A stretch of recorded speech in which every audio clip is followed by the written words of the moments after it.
Hey everybody, it's Master Gallengeist here, bringing you my New York Comic Con 2025 impressions. And there's a lot of kind of cool stuff, definitely that I'm really excited for Marvel, but there's also some interesting stuff kind of going on with DC comic book wise, so let's kind of get into it. I'm gonna do the DC stuff first. So, evidently they're putting out some like new next level things in 2026 for certain kind of characters with series from the aftermath of the DCKO event, which is gonna have some nutty ass shit kind of going on. Let me hit that first. I've overshot my target. Let me see here. No, nope, I didn't go far enough. Haha. Okay, let's see. So they did stuff about like an adaptation of like The Killing Joke as an audio drama, and then like a Death of Sub-Zero special going on, and then showcasing like all these characters like that, Homelander, Annabelle, Vampirella, Red Sonja, Sam from Beneath Where the Trees No One Sees, joining the training for the DCKO event. That's kind of crazy that like they're doing all that kind of stuff. It's like, holy shit, let's see how that kind of like training shit goes on.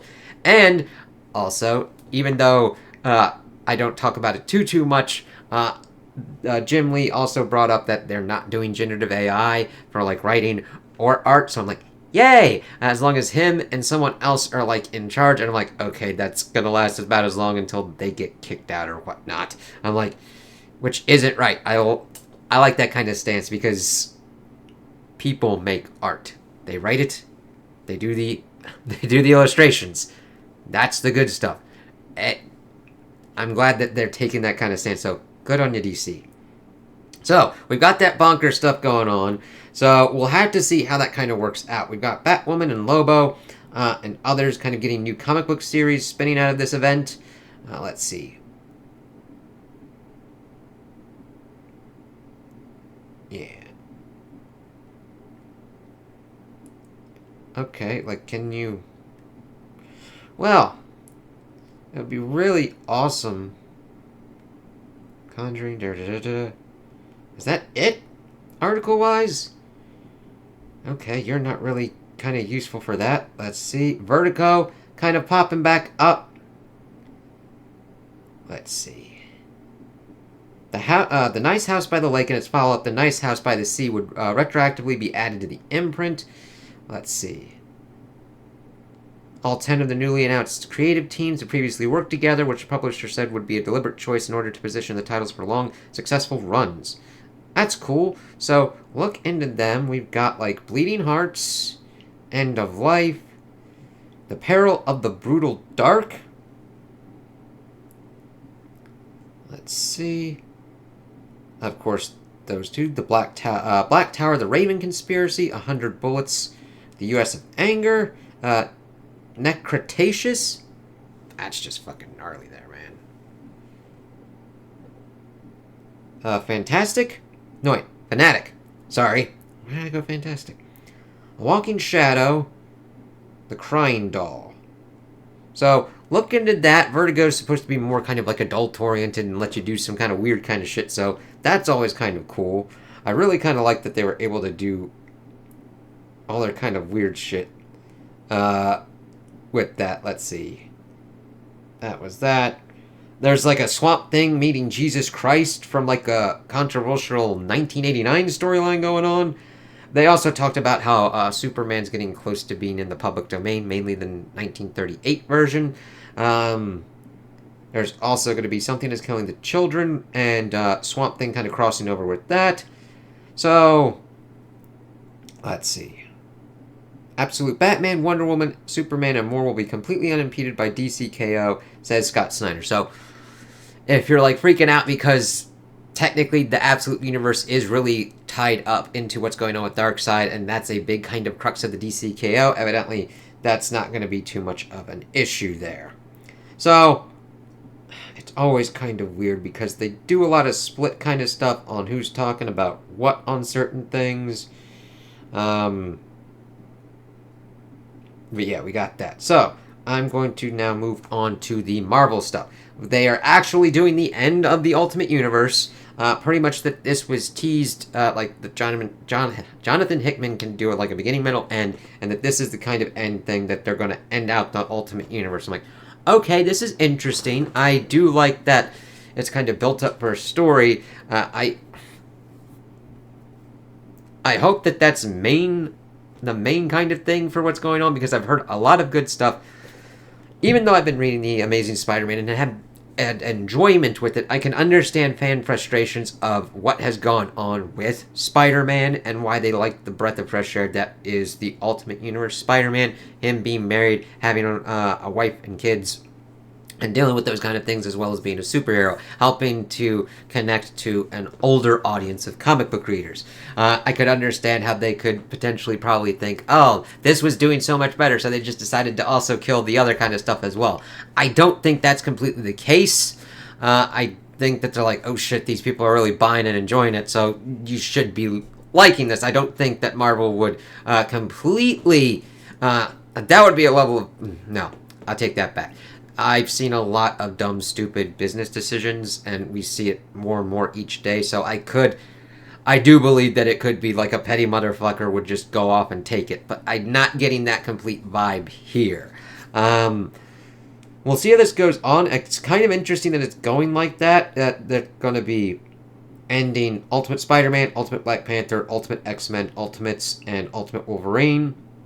And then there is going to be spinning out more kind of stuff. Of course, Ultimate Endgame is going to be the 5-issue crossover starting in December.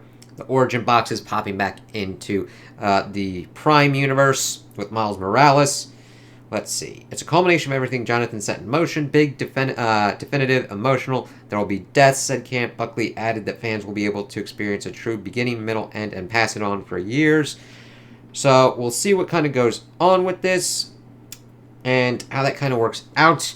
I know a lot of people have been enjoying the Ultimate Universe, and specifically Ultimate Spider-Man and other ones as well. I didn't really like or get that invested in Ultimate X-Men and Ultimate Black Panther, but I was mainly into Ultimate Spider-Man and the Ultimates. So we'll see what kind of goes on with this. The utilization of the Maker has become it is very interesting that the end of the original Ultimate Universe spawned one of the most interesting kind of villains of sinister, evil Reed Richards as the Maker. And I think he's still going to be popping up around pretty much on the level of like a Kang kind of dude around. So we'll see how this kind of works out, how it adds to the tapestry of the multiverse, who will pop in, who will pop out, and how this is going to kind of end.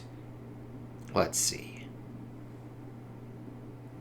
They talked more about Infernal Hulk, having it be like Act 1 puts the pieces on the board with the Age of Monsters, and of course stuff that we've kind of already had before, that the Infernal Hulk is more of the Marvel Universe's monster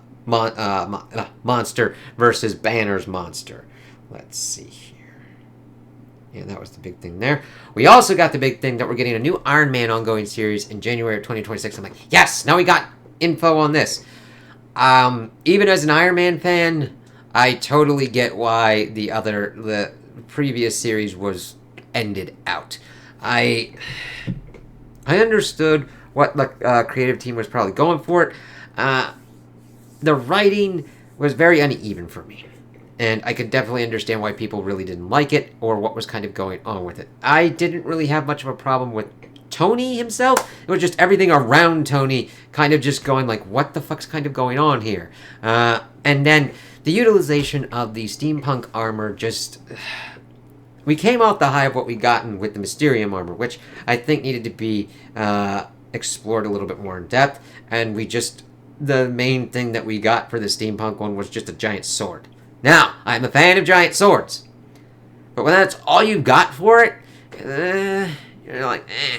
So, we're getting a new one with Joshua Williamson, with Carmen Carnero on art. Ryan Stegman drew the first issue cover, and I'm like, oh, cool. And this is kind of interesting that I checked out Superman, even though it's only one issue. I liked what was going on in it. How Joshua Williamson had a handle on Superman's character. I'm like, okay, it's really kind of cool that lined up like that. Otherwise, I'd be like, oh, cool, I'd be excited for this and excited to see what this writer has in store. But now I'm a little bit more excited because I've actually got exposure to that writer, and of course the art from Carmen Carnero from Captain America. So I'm like, okay, so this is what we got in for what the series is. The premise: Madame Mask kidnaps geniuses worldwide to recreate the crucible that forged Iron Man. That's actually a pretty interesting setup there. It's like, oh, okay, we haven't really seen that before. We understand the like, oh yeah, Obadiah Stane in the first Iron Man. Tony Stark built this in a cave with a box of scraps. Okay, what if you put other geniuses under that same kind of crucible? What will they make? The thing is, we've also got a preview for this. So the tagline: Tony Stark is the most dangerous weapon in the Marvel Universe. Williamson framed it as, Tony built Tony in that cave. What if he had to do it again? I'm like, that's pretty cool. I don't know much of your writing stuff, but that gets me in there. We've got cast and curveballs, a new Masked Citizen V, plus Pepper Potts and War Machine. Always good. Williamson said, I'm a huge fan of Iron Man, and this is a plot he's been carrying for over a decade. I'm like, okay then, let us see. Boop, boop, boop. Where am I? I'm up here now. So we got to look here, and I'm just digging that art. Again, I will always reiterate, certain comics, you have to be on with the art because it's got to showcase certain kind of stuff. Iron Man, you need that armor and that tech down. So that's just talking about this. Alright, let's go here. The unapologetic Iron Man is a once-in-a-lifetime hero, but the beating heart behind the armor is a once-in-a-century genius. Years ago, Tony Stark was knocking on death's door, so he created the Iron Man armor to survive. What happens the next time death comes calling? Okay. What weapon does he create then? What if someone else creates it first? These questions have haunted Tony for years, a ticking time bomb inside of him waiting to explode. Femme Fatale Madame Mask has also asked these questions, and with the power of advanced idea mechanics behind her, she's ready to create the next great weapon. That's cool. Love pulling a Madame Mask and aim into there. We've got a look at the Mark 75, which I'm really digging because it's got echoes of Endgame, older kind of armor, and back to a kind of basics kind of one, but I like the kind of flow of it. It looks mechanical, but streamlined. Even though one of my favorite ones is pretty much, well, two of my favorite ones, the Extremis armor, and because of like how much of a leap that was, and then also the Bleeding Edge armor. I do like the tech aspect, kind of like a car, kind of like a mechanic, what you would get from the first Iron Man movie. That's why you see the cars and seeing all the connecting bolts and everything that kind of gets lesser and lesser as we go throughout the film series. Just because you got the nanites and everything doesn't mean it can't feel like a fucking car that you're putting on yourself. And that kind of thrill that's on that. So I'm like, yes. Even though it's kind of just like design sketches, I'm like, ooh. Then we got nice cover there.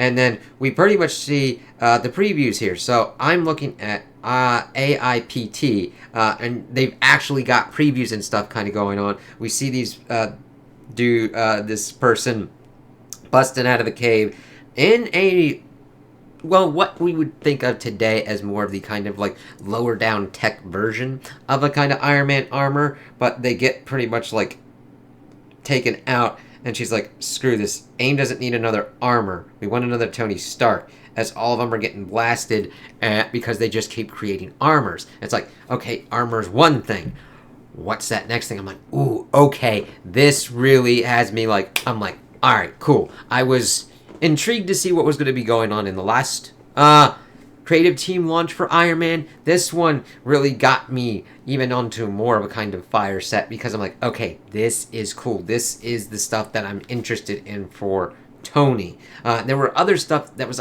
interesting for Tony that sounded like a good kind of basis, but as we started going on, I'm like, okay, I think One World Under Doom helped it, but also hurt it as well, as trying to kind of like figure out what to do with Tony.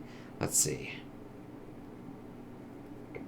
So I'm really looking forward to that. I'm definitely going to put that on my pull list to see what goes on for it and what's going on. Because Iron Man's one of my favorite kind of characters as well. He was my first favorite Marvel character before I learned more about Captain America. And I was always a fan of the big three, but it kind of shifts what kind of goes on. Tony, more of like, you could do that, you could build that, you could help make yourself a hero. Thor, aspiring to be worthy, to hold the hammer, and to help people. And then that's pretty much where you got the middle ground of Steve being the kind of best man that you can be, or the best person that you can be, and going out further to try and help people as much as possible, no matter that you're like just like the peak human.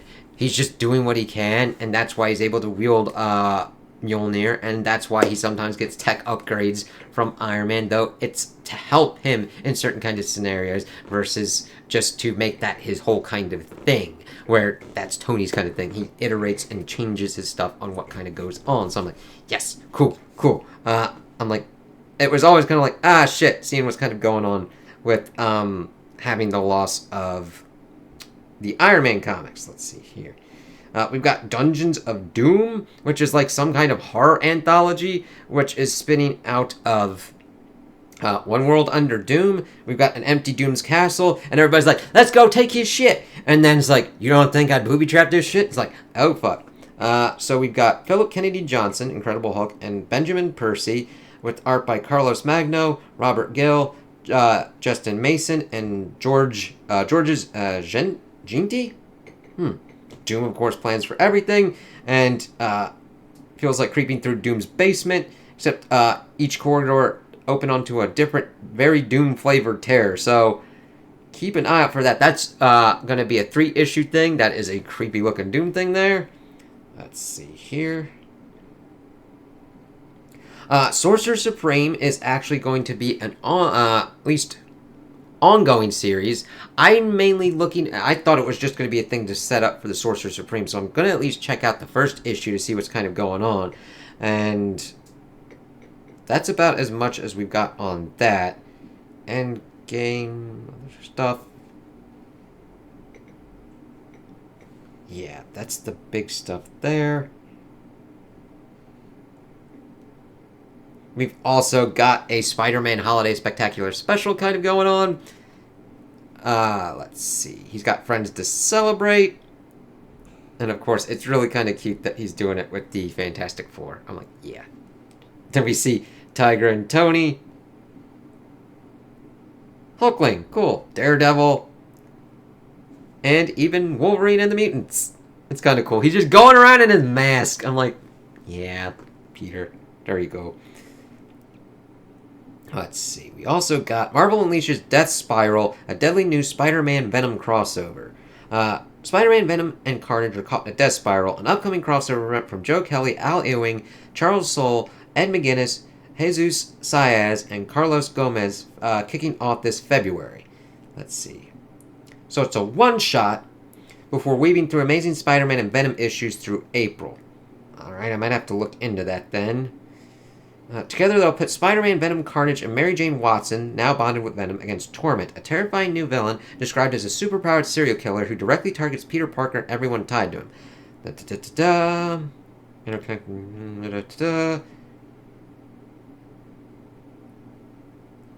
There's an engine there. There's a lot of emotional energy to smash together, break apart, Joe Kelly added simply, and then we needed a serial killer.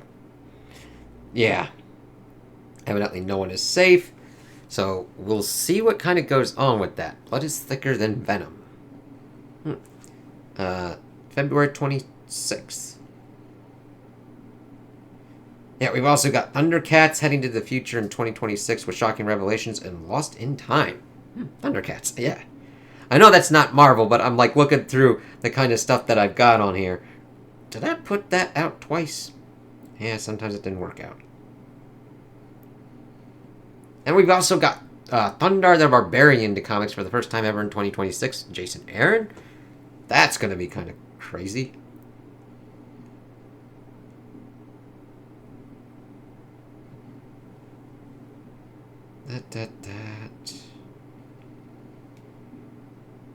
Okay, that was old. We're getting in the Invincible Woman debuts in Ryan North's Fantastic Four issue 6. So, we'll take a look at that. I've been liking what the Fantastic Four has been doing. So, those are the main kind of bigger components kind of being brought out from the New York Comic Con that I was able to kind of glean. Certain kind of websites wouldn't work out with their kind of links to certain things, so I mainly just had the kind of headline and hadn't had much to go on certain things. But I am really interested to see how Ultimate Endgame kind of shakes out, and where they leave the Ultimate Universe, and what that means for the main Marvel Universe as well, since we're seeing the kind of origin boxes and what kind of mischief and mayhem that'll ensue with, as well as the Maker probably popping up and be like, fuck you, Reed, rah! And then we've got, like, shit going on. We got most of the stuff that we'd already got with Infernal Hulk. I'm already going to check that out. I'm glad that we've got more on Iron Man. It just hits with me. I'm like, yes, that is an intriguing concept that we really haven't... Now, it might have been done before, but not that I can recollect, but I'm like, okay, this is interesting to try and recreate Tony Stark on a fundamental level like that. And people are, like, misinterpreting that and doing armors. It's like, no, they want to see what somebody can do to get out of this kind of situation that they're in. And what is Tony going to do to kind of get through this? What is he going to build and change up? Because we have intrinsically linked him with the armors and everything, but I think one of the great things that came from Iron Man 3 is that Tony is a mechanic. If you take him down to his fundamental kind of core, he has this genius level intellect, but he goes about it in a very technical kind of way. But in a still kind of artsy kind of way, that makes sense. Reed is very technical on science as well, which kind of gets to his kind of detriment. Tony, he lets his mind go a little bit kind of crazy and goes a little bit freer form, which sometimes hits him in his detriment, where we've seen him go on to certain kind of things, like in the MCU with Ultron. Now, of course, I know in the comics that that's Hank Pym, but he has gone and done crazy kind of shit when they flipped his axis and he was doing shit with, like, Extremis. That's like, yeah, they don't want to do that. It was interesting that they linked up him and Daredevil and that kind of thing. It's also interesting to see more kind of spin out with the Sorcerer Supreme. That being an ongoing series, a fucking anthology series with, like, Doom's fucking castle and people being like, let's go get his shit. It's like, you go first, and we'll see what happens after, dude. We will see what happens after. So, there's a lot of interesting stuff there. I do like that DCKO has decided to go fuck balls wild, and we're getting a lot of other weird-ass kind of people popped in. I do like that we're getting more spin-off with the DCKO, and that I think if any kind of universe was going to be ending, I would have thought it would have been reversed, that we would get more kind of stuff going on with the Ultimate Marvel, and that Absolute Universe would potentially be ended and kind of done some kind of thing with what's going on with the DCKO. But I like hearing that they're like, not Absolute's good, don't freak the fuck out. It's really weird that it'd be like, you'd think Ultimate Marvel would be alright, and Absolute would be like in the kind of danger spot. It's like, no, it's completely different. But I'm glad that that's keeping up there. I will check the Ultimate Absolute Universe out at a certain kind of point, because I have liked what I've heard from it, and I'm glad that it's going to be continuing on and that we're getting series spun out. I also really liked the whole thing with Jim Lee being like, no, we're people doing the comics. Let's just do that. So, yeah, a lot of interesting and cool stuff going on. Tell me anything else that I've missed out on or didn't talk about. Like, if you want to talk about, like, Teenage Mutant Ninja Turtles, any kind of other kind of comics or whatnot, or any kind of other news that popped out of the New York Comic Con, just talk to me in the comments below. And tell me what you think. Did you like the news? Did you not like the news? Do you agree with me? Do you disagree with me? Also, like and subscribe, and I hope you have a good day.